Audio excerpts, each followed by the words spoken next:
you today. Hi, This Mom. is so exciting because I love the welfare boot camp. It doesn't matter where we are in equine assisted learning. Also, another acronym it's known for is EAL. But I do have to tell you, if anyone is doing this as a business, whatever you're certified in equine assisted learning, do not use the acronym EAL because if you use that, you will discover that the acronym actually means for English speaking. English is the second language. Yes, Yeah. exactly. Which Yes. used to be ESL when I was a kid, but now Yeah. it's EASL sometimes or EAL. Yeah. There's lots of acronyms Yeah. anyway. Anywho, it's all about equine assisted learning this whole month of November. Yes, exactly. So we're going to do this little bit of a welfare boot camp because at the end of the day, if you are not taking care of your horses in not just like getting their feet done and their teeth done and stuff like that, but the whole welfare, like full rounded welfare piece, then you end up being a liability to not only yourself as a business, but as to EAL as a whole. So we're going to just kind of go through a few little topics on that. And we love to have questions too. So if you have any questions about horses or things that you've seen going on or anything along those lines, feel free to put them in the comments and we are happy to get back to you on them as well. Plus, tell us who you are, where you're from, because it just makes us happy to know most of the time that we're talking to people. You bet. It makes us feel good. Yes. So before we get into all of that, we'll go through our regular rigmarole, if you will. I think that's turned into one of my favorite words. I think it is actually. Yeah. So the very first one here is that hashtag holy jumping tuna fish. And this one is if you hear something that blows your mind or knocks your socks off or anything else like that today, please let us know because then we'd like to provide more information about those topics to you as well. Plus, the little tuna fishy guys make us happy. Oh, we got rid of the Jessica from Vermilion. Very nice. And then, of course, share this baby out because sharing is, in fact, caring. That's right. That's why those little hearts are there after the share. Because if there's other people that you know, maybe even not in the equine assisted learning side of things, on the horse side of things, or thinking about being in the horse side of things, this might be a great one for them to tune into as well. So share this baby out as well. And then, of course, the lovely hashtag of we are life changers, because that's not just us. That's not just our horses. That's all of you guys out there, all of our horses, everybody has the opportunity to impact a life in a positive way every single day that we live and breathe. And we always kind of go back to it really comes down to kindness. In a lot of ways, it comes down to that kindness factor and making sure that we are presenting ourselves and reacting to other people in a way that is of integrity and with kindness. Smile at people. I sometimes often wonder, do people know what integrity really is? Because it really is doing the right thing when no one's watching. So what are we all doing when we're just on our own in our own little world, right? That's true. Those people that hide behind keyboards. That's the old Thoughtsky. Right? Nobody's watching necessarily, but can sure say a lot behind a computer screen. It absolutely amazes my brain. Yes. Oh, and I love we got somebody in from Western New York State as well. Welcome. It doesn't say your name, but we're saying hello either way. So just remember that you have the opportunity to change life every day just with a little bit of kindness. Do something nice. Smile at people. Wave. If somebody lets you in on the road, just a little wave. Yeah. It's nice stuff. Yeah, because people's days. Then you get foul because you let them in and then they didn't say thank you. And then you're like, yeah, geez, why did I do that then? Exactly. And then, of course, if you're catching this on replay, make sure to throw in your comments or questions as well and who you are and where you're from, because we love to come back and say hello to you and say thanks for joining. Oh, it's Jim. Welcome, hey, Jim. Jim from New York State, Western New York State. Okay, and then, of course, I guess who we are. Just we always got to do that. We actually have to write it down now because we kept forgetting through our other lives. I don't know why. Everybody doesn't know us yet. I don't understand. Right? I know. Yeah. So my name is Carolyn Charles. I'm the Director of Sales and Marketing, as well as an instructor and facilitator for the Equine Connection, the Academy of Equine Assisted Learning. Hi, everyone. My name is Carrie Fulneck, the founder of the Equine Connection, a master instructor helping people globally around the world do what it is that we do. And that's the greatest job on living earth. Why? You get to be with a horse and working with this horse and understanding their culture and their language, because the welfare of the horse comes first in this certification. We do not use horses. We actually partner and allow them to teach. Why? Through objectively driven programs that have results for the humans who come in to help themselves to be able to move forward. And they're so empowered because they're actually learning it from a horse versus us as the humans. So it's kind of like they're doing therapy, if you will, on their own, because they're actually learning to figure out how to solve their own problems to their own life, and working with that and moving forward, because the number one thing is the horse has to always feel safe. So of course our clients, your clients, always fall in love with the pony bones. And I do call them pony pones, but we know they're horses. We're aware. Although we call the ponies horses. So Yeah, I'm not sure. A little dyslexic on that one. It is the beautiful behavioral change, though, that happens in the moment. That's where people kind of make that self-discovery of, okay, so when I was with the horse, I adjusted this. This was the outcome. When I'm in life, because everything has to come back to how is it going to apply to real life. When I'm in life, if I make that same behavioral change, I can expect a similar outcome and how it will work. So whether it's working on leadership or communication skills, any sort of really soft skill that we can move forward with that are sometimes hard to measure, but so necessary in life. Especially communication. Huge is communication. And those are the ones that these horses will help us to build and bring back to everyday life so that we can really function like ourselves in an authentic way, right? Absolutely. It's not the right way to do it. It's us. That's the way to do it. Thinking of this, because again, to me, when you're in this business, you can be a liability in equine assisted learning. Well, in any equine, anything, because these horses, they're huge. And of course, we all know they're a prey animal. And because not all of us, but most of us hopefully do who are working with them. And with prey animal, we know that they feel and react versus let me think about it before I move. So that's really a key piece. And that's why being in business, it's really important to regularly do your check-ins. Are you a liability to your business? Are you a liability to yourself? Because, sometimes we get complacent because we've been with the same horse or pony for so long. And we're like, oh no, this horse will never do anything like that. Or use scary words like bomb-proof. Exactly. And this is where we really have to be careful, because we have to always know a horse can only think, act, and respond like a horse. They will never think, act, and respond like a human, ever, ever, ever, ever. It doesn't matter how many tricks you ever teach them to do. They can't be a human because they're not built that way.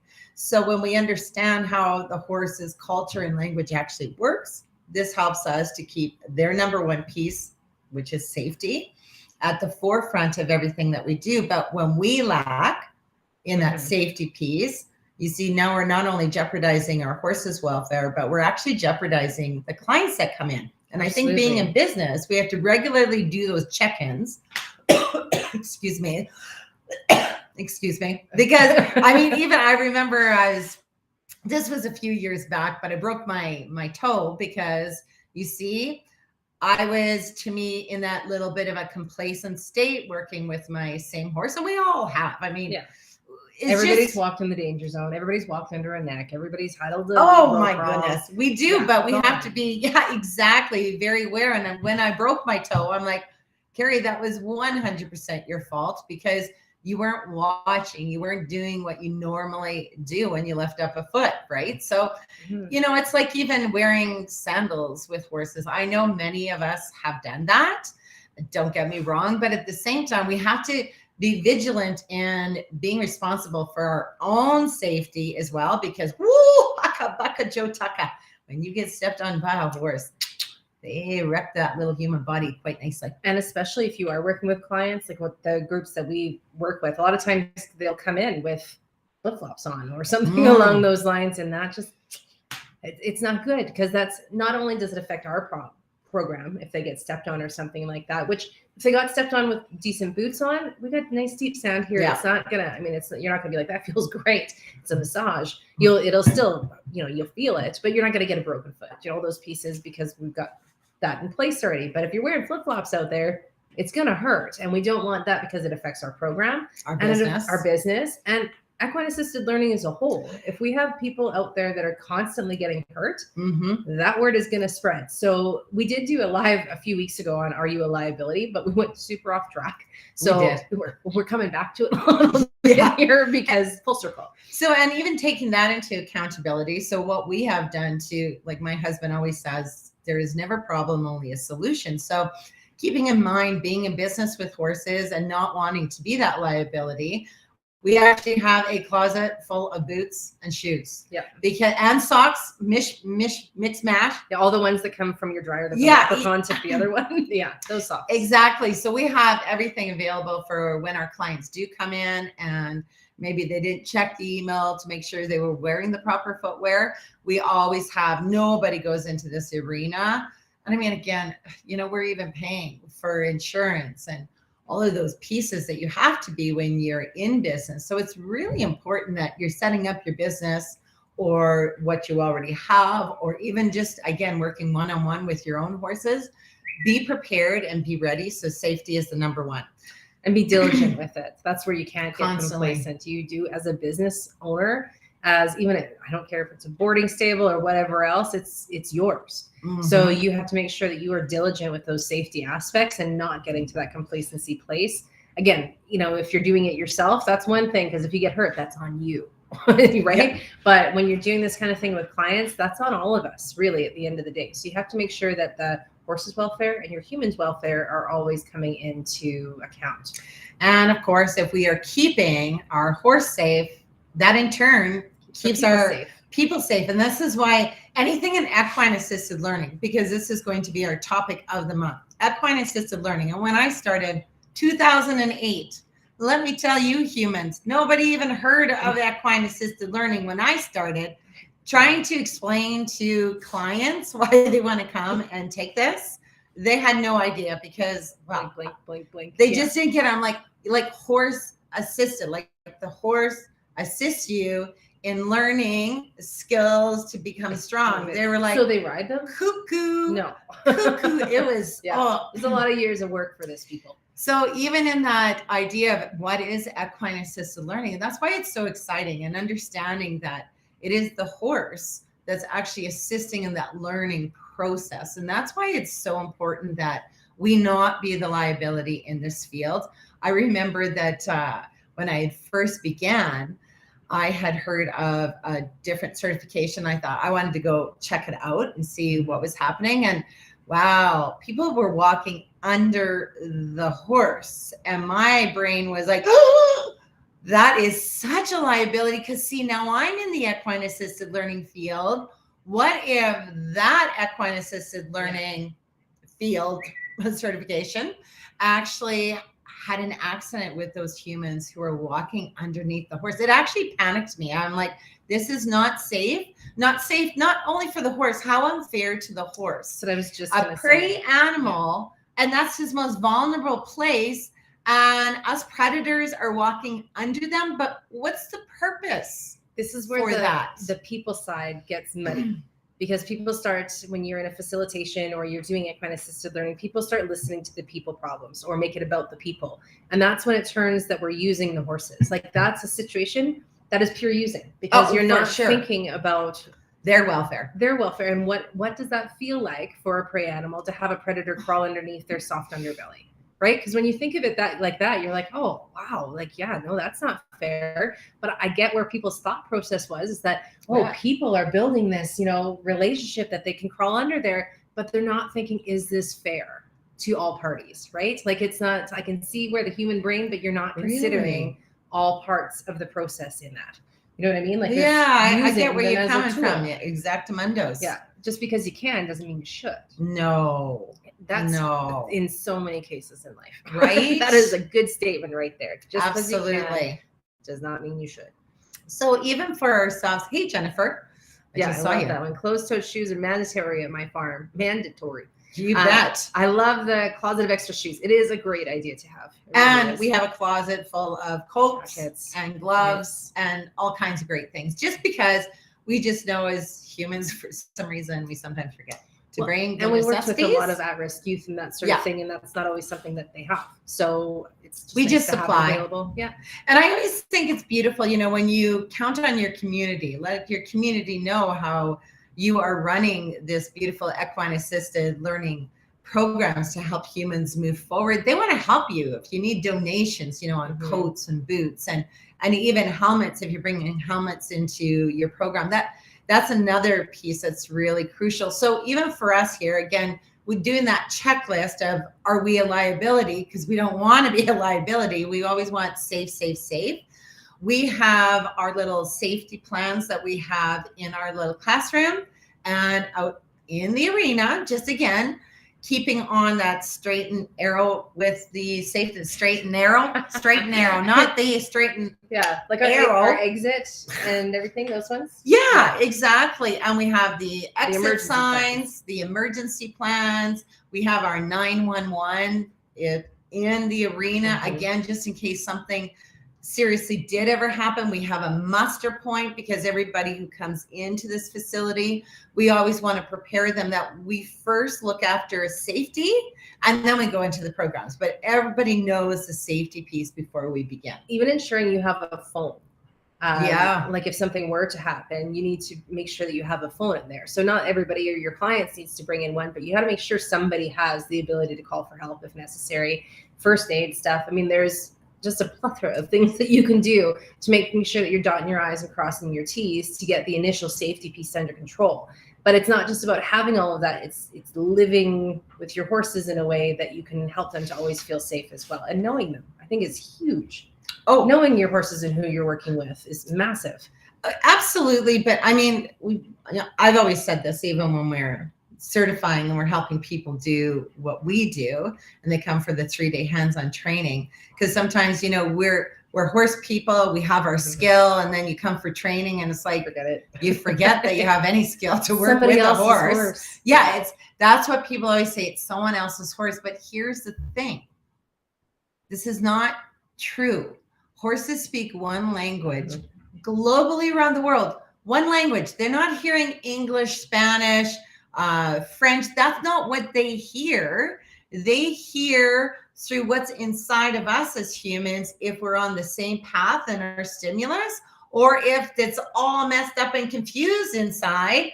And that's the stuff that's going to our horse. So if we know globally around the world, horses speak one language, that means wherever we are, anytime we are encountering working with a horse, whether it be yours or someone else's, you owe it to the welfare of the horse to keep him safe. So if you see a horse is not safe, adjust yourself so that he's got a safe human to be with.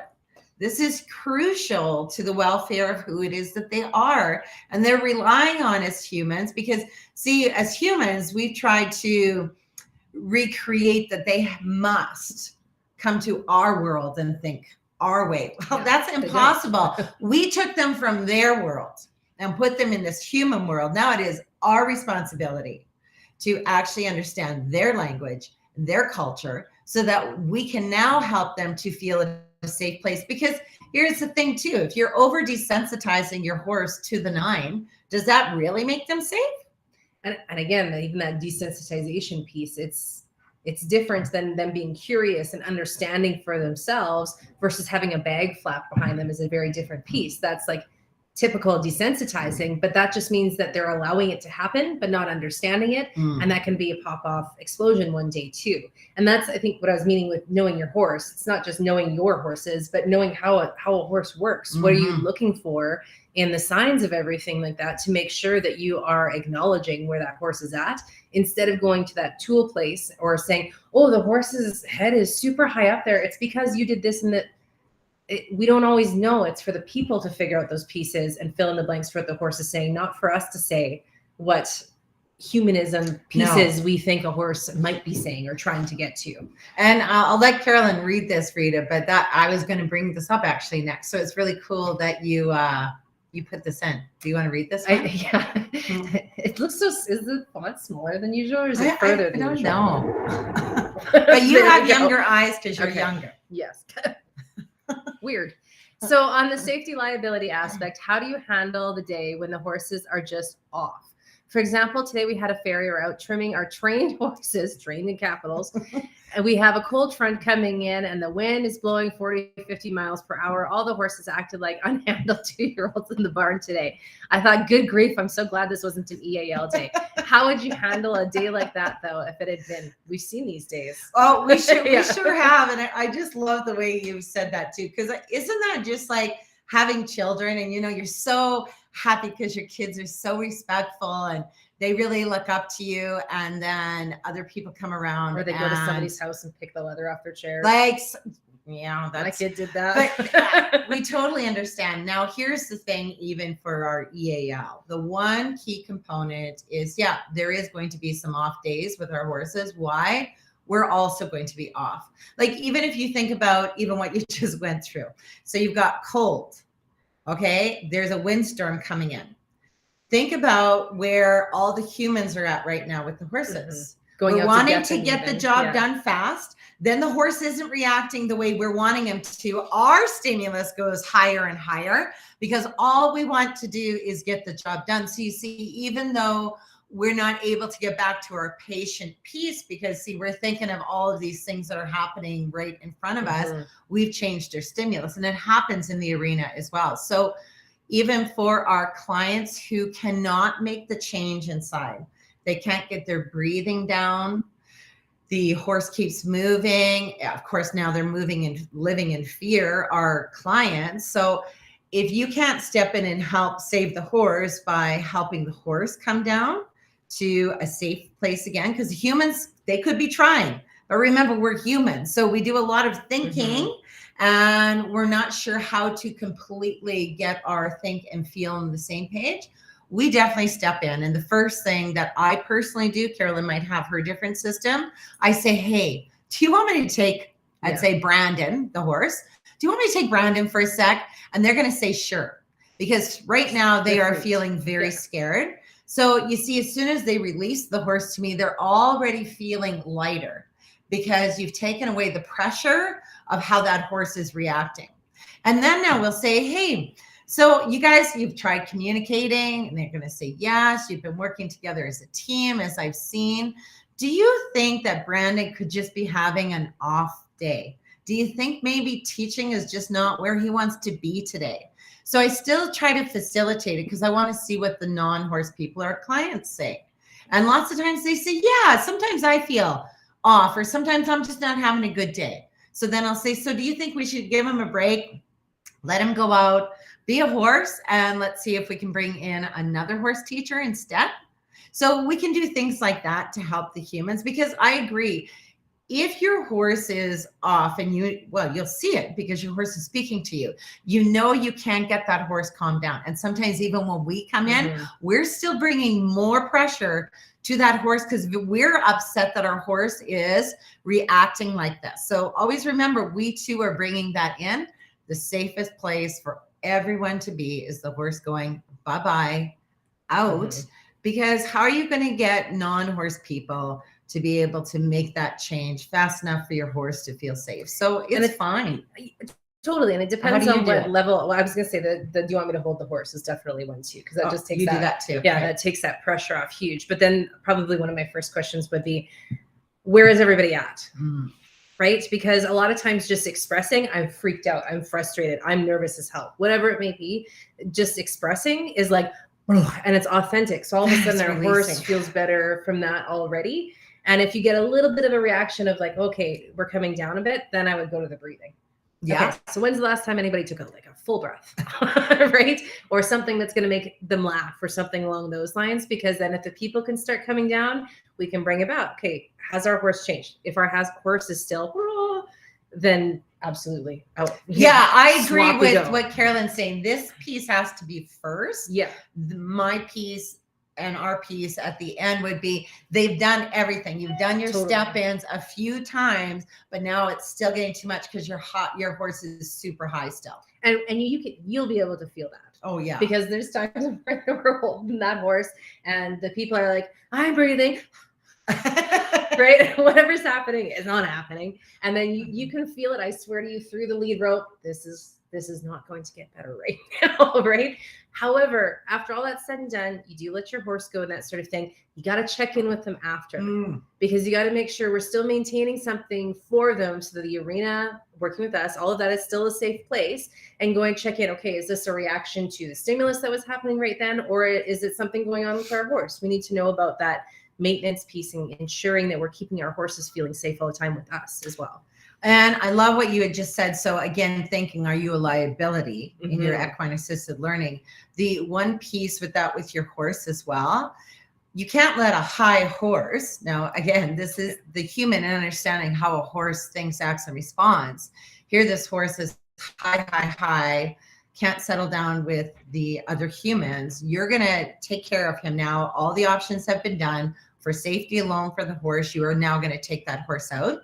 One thing I always say to my clients first, and I'll say, what's the number one thing our horse needs to feel? They're going to tell me safe. I'll say exactly. So before I let him go out to the other horses or go out to the field, I have to know that he's back to being respectful with this line as well of not, running all over me or moving or not moving, whatever the case may be. So I always let them know. So to keep my horse safe, to keep Brandon safe, what I'm going to do is I'm just going to do a little bit of work with him before I just take him out. And I have the people watch me, but it's very important to let your horse still leave that safety line. That safety line is, to me, always the respect line, because you don't want to go out later and bring him in to do that. You want to do it in the moment. So your horse is feeling, at least he's listening to you, the most important person in the arena, the leader, that he is listening to you before you actually send him out of his way. Does that help, Rita? I hope it does a little bit. And then if you're on your own too, because we facilitate together, but if you're on your own, you have one group that's still going through things, and then you are working with a horse real quick. It's okay to make sure everybody's safe. Okay, guys, I'm just going to work with this horse real quick so that you can still, make sure everybody's in a really good spot and the horse is in a good spot and everything is managed. It's a lot of managing. Like there's some balls in the air with all of this too. Oh, great. But perfect. Thanks. That helps a ton. And thank you for the laughs too. We live to serve. Well, it's so funny because I knew we were doing this live today, and we have a horse that has something really bad. We don't know what. No, it's really bad though. Like she can hardly even walk. So of course we've got her in a nice little penned in space to keep her safer.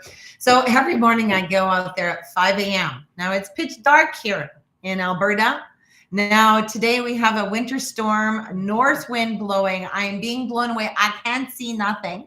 And I have a little flashlight that doesn't help me see because all the snow is coming into my flashlight. Now I have to cross a fence to get the bales of hay because we have round bales, but for this horse's pen, I have square bales now.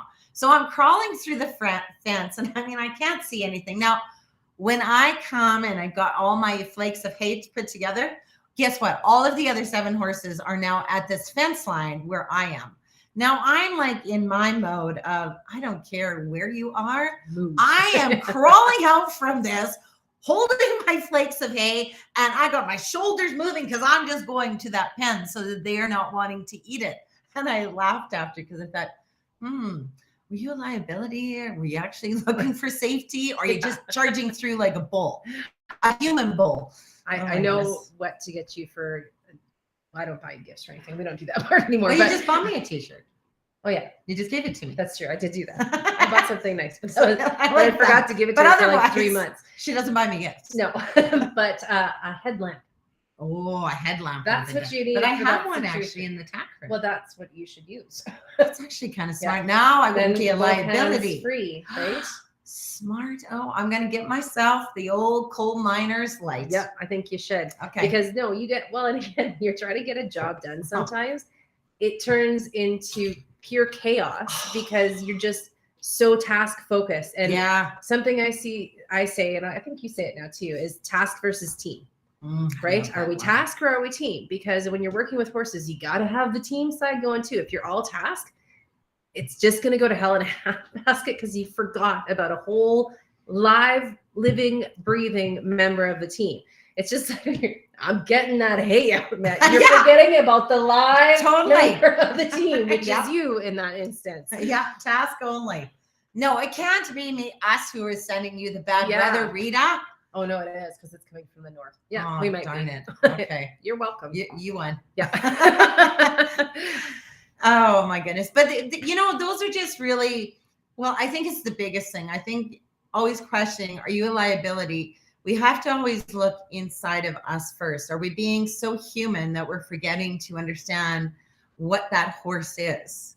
And remember, the horse can only think, act, and respond like a horse. A horse can never, ever, ever, ever, never think like a human. And I know sometimes in the olden days when I first started, I remember saying things like, oh, my horse thinks this, or my horse is feeling like that. Like I was putting human words into who he was, but that's not true. Like a horse isn't looking for a friend. A horse is looking for a leader. Why? The number one thing a horse needs to feel is safe. Being a leader, however you want to think about this, if that means friend to you, then that means friend. But at least the leader part of the friend is keeping your horse safe, because that's what the horse is always looking for. And if you don't give him the leadership, he's going to take over, because it's for life and death. Because remember, a horse is always, always thinking two things: what's going to kill me, and what already has, like what's already here to kill me. That's right. Like what's going to. It's just the way they think, and it's because they're a prey animal. Yeah, it's really interesting when you think about the fact that you stop putting the humanisms on them. And we all have done it before. We're like, oh, he's just like this. We get that. But at the same token, you have to be really careful to ensure that you're not going to that place where you are giving them a human emotion, because then you're not listening. Right? And think how it feels for us as humans to not be heard. You think about the horses not being heard. Well, to them, that means they're unsafe. Right? That's the first piece, is now they're unsafe because they aren't feeling heard that way. Do draft horses also think this way? Horse is a horse. Yep, you betcha. Equine family. Drafts. Yeah, equine family. Absolutely. Yeah. And it's a side note with this is they don't have that prefrontal cortex piece of their brain that thinks the same way ours does. So the problem solving or thinking reactive, like if I act this way now, tomorrow I'm going to get this outcome. They don't have that piece in them at all. So all they can be is right now in the moment. That's it. That's why it's so exciting to work with horses, because you see, as humans, we do a lot of thinking, because it's great that we have a brain that helps us to create and do things and solve problems. But you see, like even horses, they're not solving problems. Like that's not what their brain is there for. It is eating, it is moving, it is when something scares them, they have the ability for flight in any direction. And remember, horses don't move backwards. When this is in flight, they're always moving forward. Actually, wild horses, if you look at that, they're not moving backwards in the herd. They run away. They're always moving forward, eating, then they lift up their head and they move again, because horses have to continually move. They don't stand in one place and gorge, not wild horses. Yeah. They do not gorge because they cannot be so full that they cannot run as fast as they possibly can. So working with horses is brilliant, because they react from the feel of unsafety, where we, in unsafe situations, this can be for drugs, being in the wrong place at the wrong time.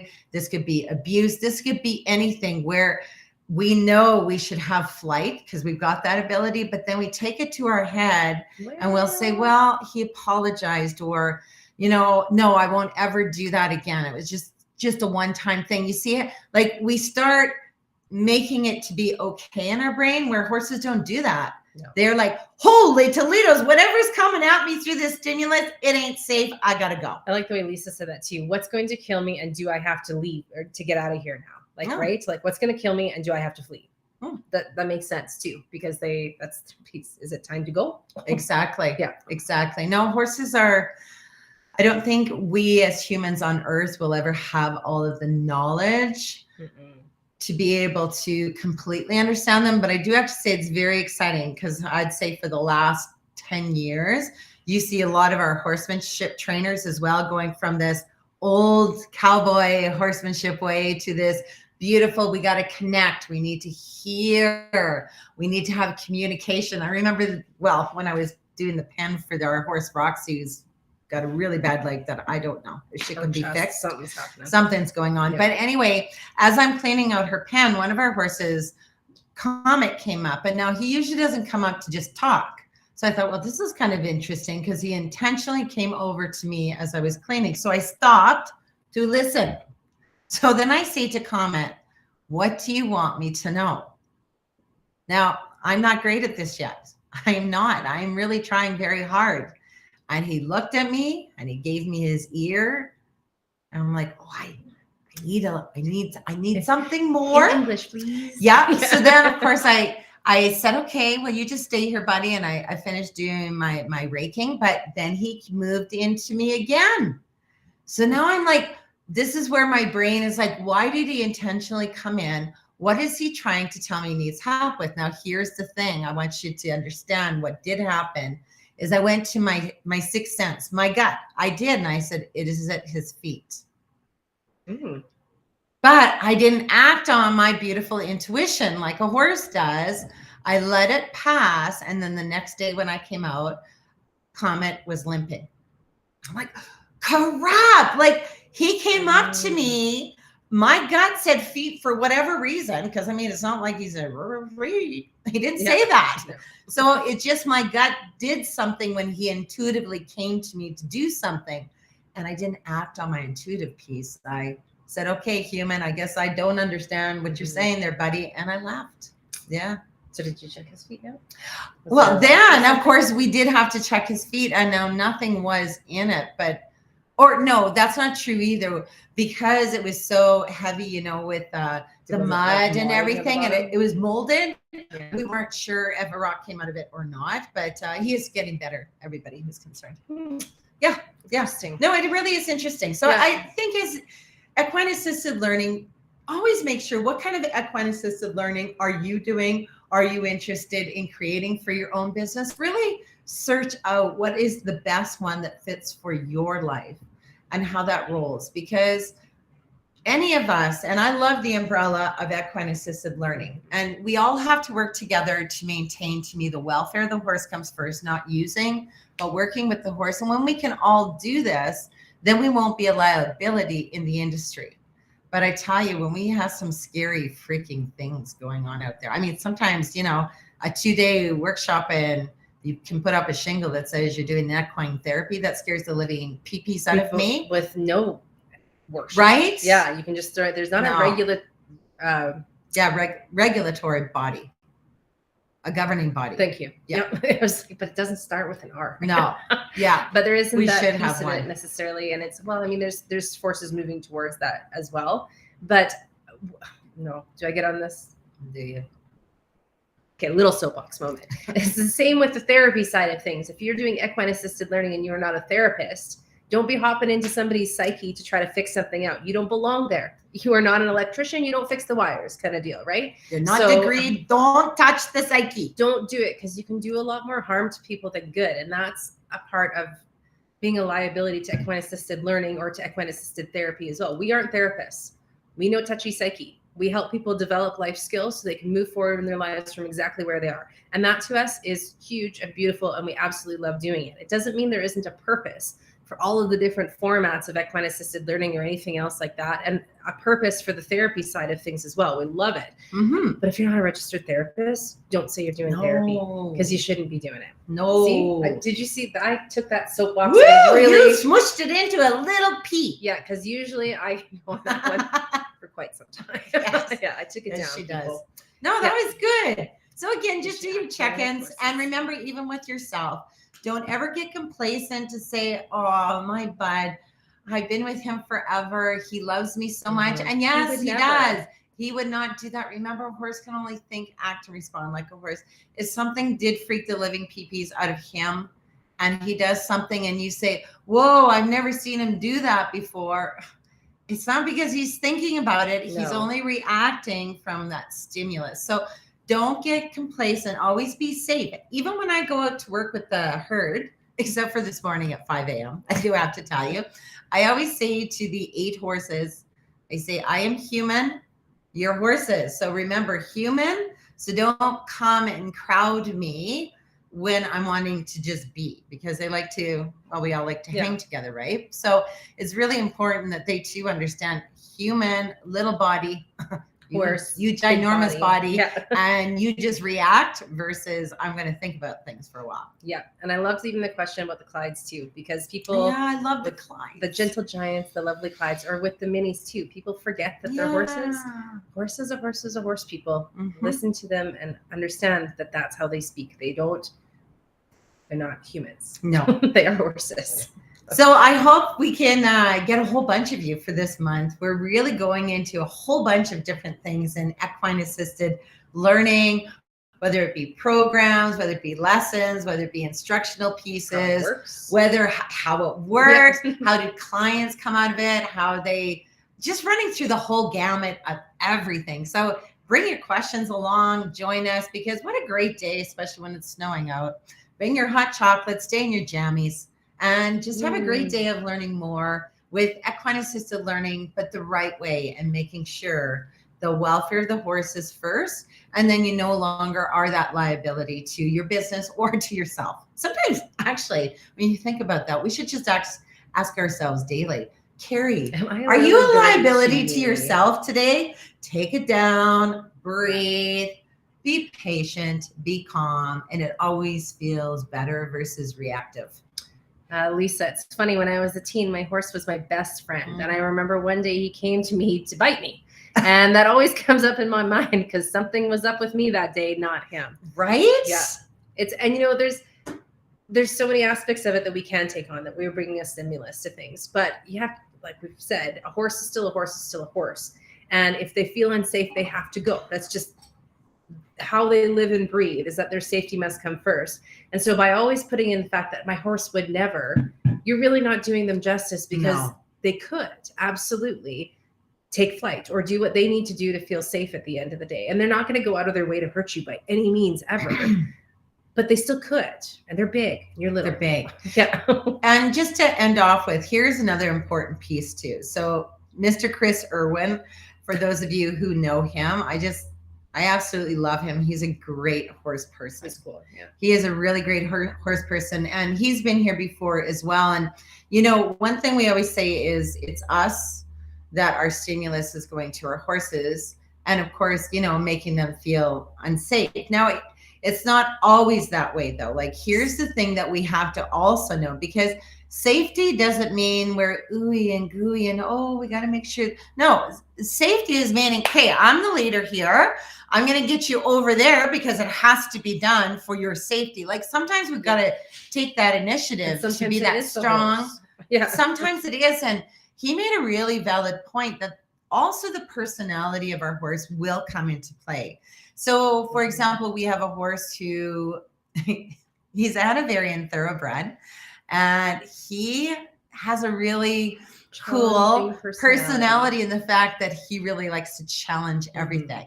Now, we learned so much more from Chris, knowing that, yes, we do have to keep our horse safe, but what the horse is needing us to do is step it up so we can help him to not cross these lines, because his personality is challenge where are we at? Are we allowing him to get away with things that we didn't know how to fix before? So this has been really interesting too. And really, when you think about that, that still comes back to not being a liability to ourselves. It is. Because you have to step up into that space to keep ourselves safe, right? Because Kokomi's not small. No, he is not small. No, he's a biggie. If he's crossing lines and that kind of thing, we had to make sure that we were stepping into that.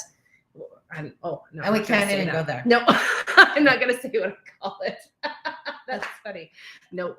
And we'll just leave it like that. That's where it is. Brittany. You can private message us for that answer later. Sounds good. Okay. Well, I think that was a good day on equine assisted learning, and just asking yourself, are you a liability? Make yourself your own little checklist. Bring it out once a month just to check on in all the time. Yep. That's the way I love checklists. Why? Because then I can take a pen and a paper and I can check them off, or will I actually kind of scribble them? She does. That's my favorite way, is making the list and then scribbling it all off, because it's like, it's done. Yeah. And she likes making lists for other people too. Oh, yeah.